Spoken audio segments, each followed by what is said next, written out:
The big what?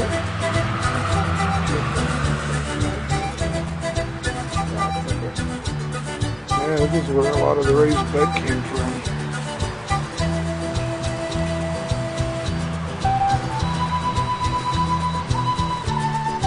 And this is just a winter pond that I dug out to keep the water from flooding across the road.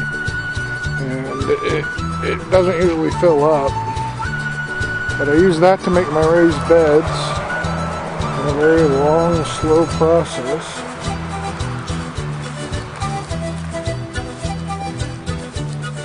It starts like this.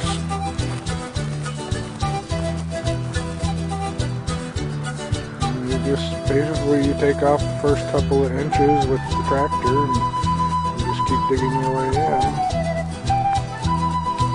This one was the previous year's efforts, so I'm doing another one, and I'll come back and get the middle piece next, and then I'll do another one until I've connected over to a pond, and I'll just make this one bigger pond, 2 inches at a time. And the soil, you know, it doesn't all have great nutrients, but it's a good quality soil several feet down, so it's good for topsoil.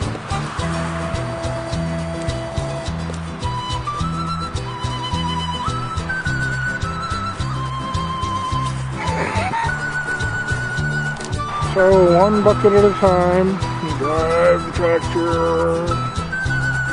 all the way through there, up through the trees, up around behind the house and down in front of the house, and drop a bucket and come back across the field that way. So I have a nice long trip.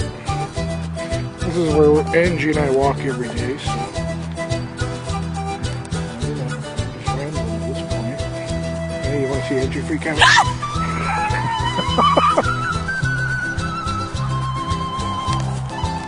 Alright, deer damage. What happens when a deer gets an itch?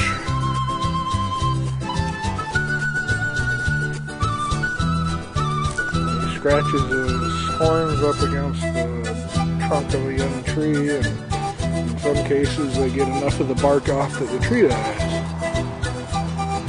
There's another tree, dead. Murdered by a deer. This tree, as you can see, survived because it had enough side branches that it couldn't really do much damage to it. And this tree might have lived just because it's so small.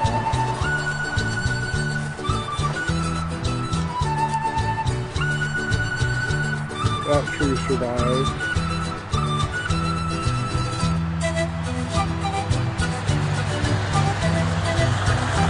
This damn deer. They're molesting the trees.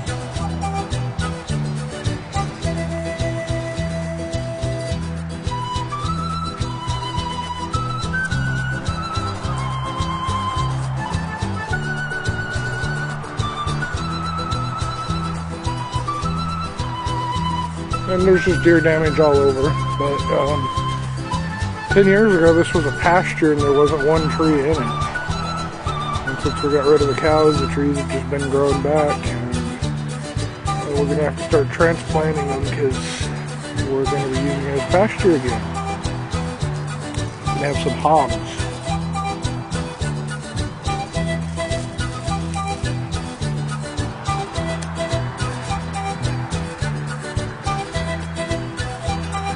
That's probably quite a bit of pitch there. If you're in an emergency survival situation, you can use that pitch.